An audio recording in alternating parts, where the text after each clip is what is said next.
Hey Razmanites, a lot to talk about today, so I'm going to fly through this as quickly as I can.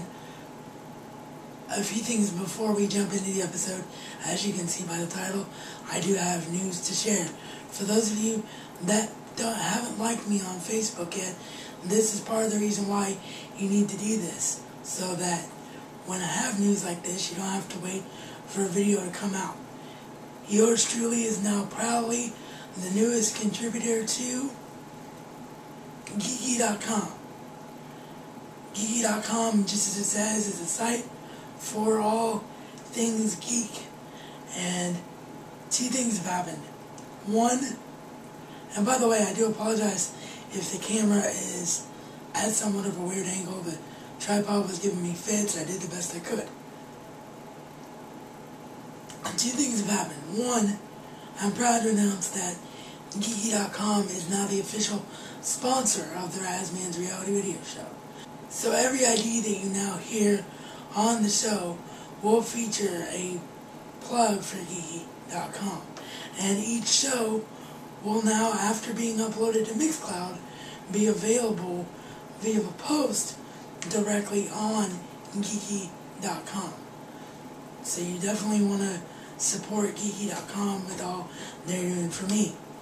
Yours truly is also now a writer for Geeky, and the first review that I have up on there is one that I originally wrote 2 years ago, but it has been revised, so it feels like it was just written.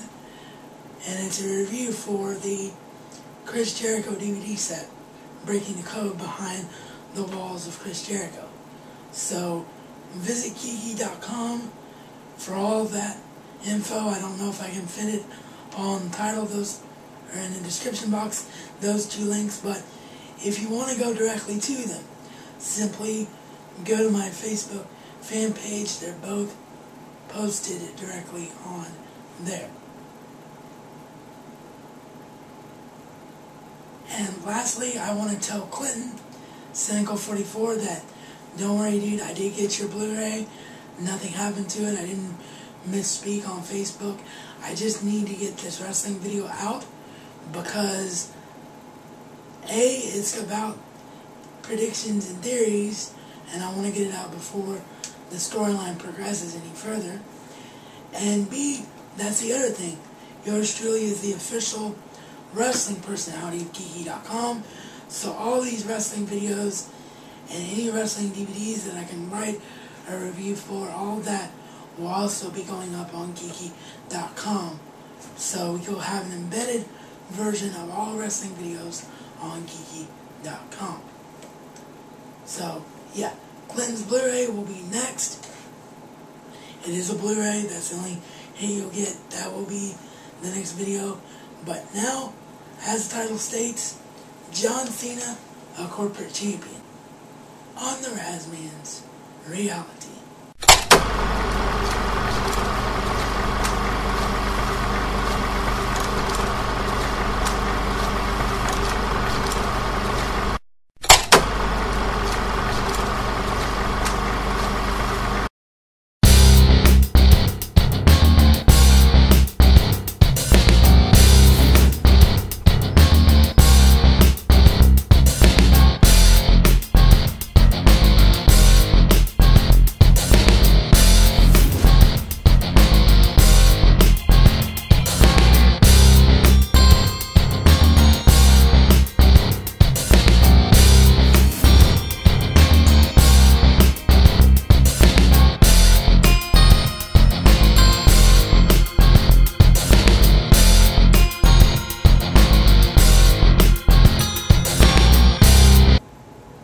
Okay, if you hear any noise in the background, it's because my sister and my nephew are here at the time I'm filming this. Alright, you're probably looking at the title going, Raz, that is way too far-fetched. You're just trying to figure out this angle and you're working way too hard. And maybe so. But I really think if you sit and think about it, there are elements to this that make a whole lot of sense. That is John Cena being a corporate champion. Alright, so let's examine things. At SummerSlam, before the main event between John Cena and CM Punk, Stephanie McMahon mysteriously goes in to John Cena's locker room. No one knows what was said, and the only acknowledgement given by the WWE announcers, Michael Cole, and Jerry Lawler, and Booker T, was, wow, I wonder what was said in there. We're just meant to forget that it ever happened because it's never been brought up again.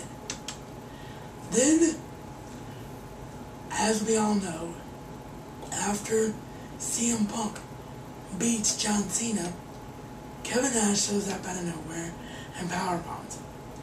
The next night on Raw, Nash said that he received a text telling him to stake the winner.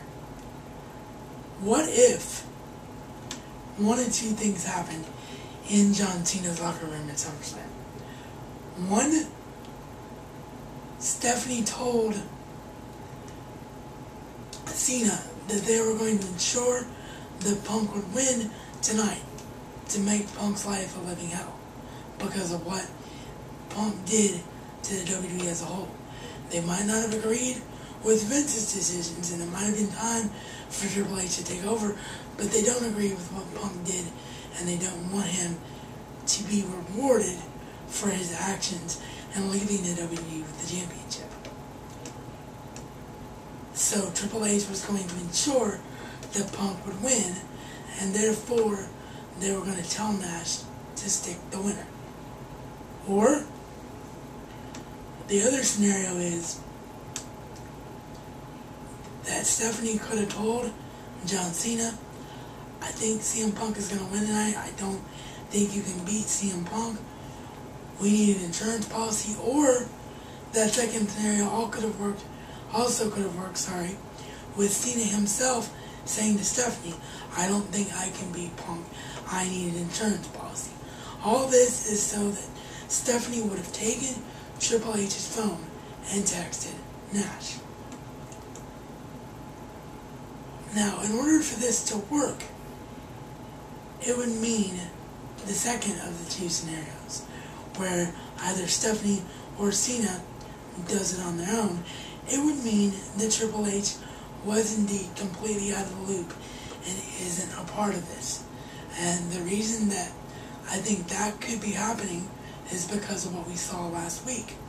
The deceit of John Laurinaitis telling Triple H that Kevin Nash was in the hospital and thus having Triple H leave the building.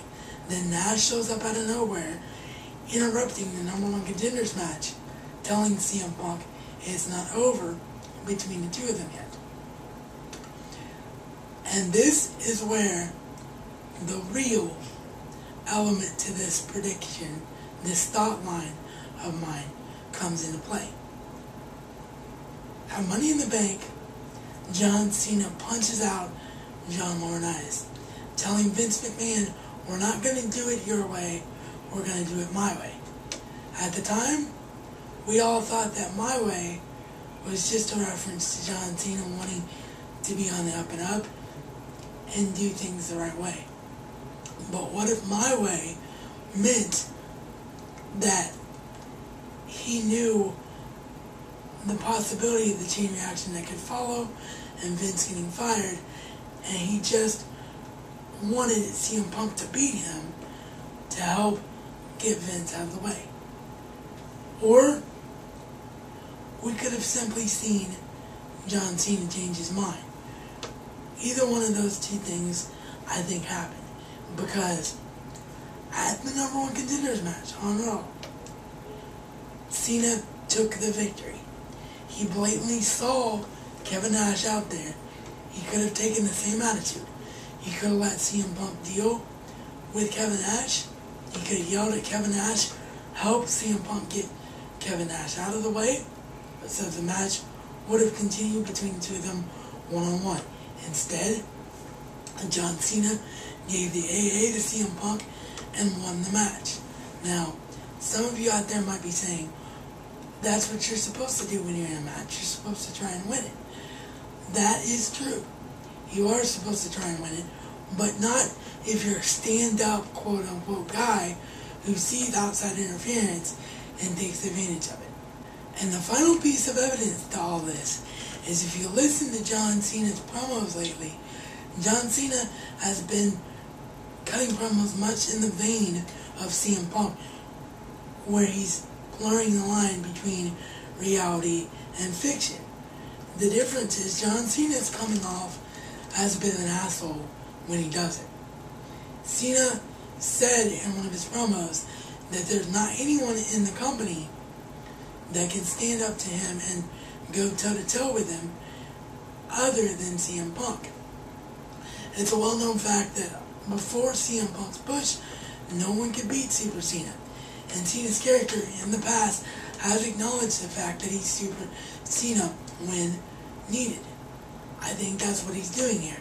And he's also, in a roundabout way, as I mentioned with some of the clue elements that could come in with the text message, admitting that he doesn't think he can beat CM Punk one-on-one in a fair fight. By the way, sorry if these image shifts are more jarring than usual. This is now the third time that I've had to turn the camera on because it's died twice before I could finish. The battery's been really good lately. Today, not so much. Anyway, of course, for all this to pan out, what I'm talking about, the odd man out in this scenario is current champion Alberto Del Rio.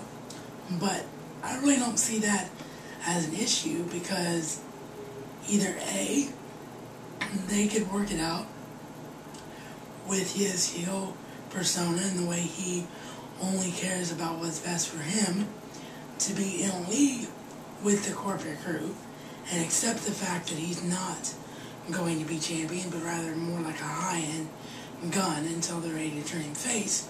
Or he could be indeed the odd man out simply because WWE made the mistake in their minds of putting the Money in the Bank on him, and they don't feel like he's main event ready. And this I tend to more agree with because of the fact that the crowd just doesn't care about him anymore. When he first debuted and he was hot against Rey Mysterio, and basically when he was on SmackDown he was good there. But ever since he came to Raw, his reactions have fallen flat, and I'm just not invested in anything Alberto Del Rio is doing. And he looks and feels like a transitional champion, which is another reason why this could work.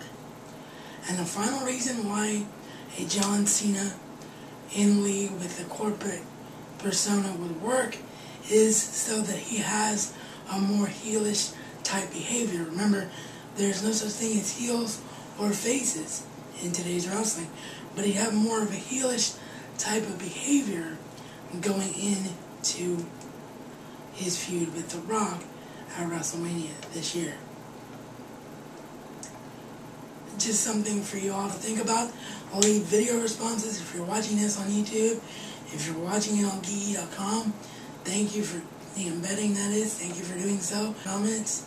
If you want to leave video responses, please feel free to do that as well, because I'm sure this is something that a lot of people are either going to disagree or, if I'm lucky, agree with me on. And since I started filming this video a few hours ago, while I was in between time when I was waiting for the camera to charge, I also just got confirmation that I will be getting Madden NFL 12 tomorrow when it comes out. So in addition to Clinton's Blu-ray on Wednesday, you will see in that video a little bit of a semi-unboxing for Madden NFL 12. And I'll show off what that looks like. Gonna get it for the PS3 this year because PS3 is my newer system and I want to compare it to the way it plays on the 360 for next gen and previous year's games. Or should I say current gen, because it's not really next gen anymore. This is reality according to the Razman. And Razman style, it's not just a catchphrase, but a way of life.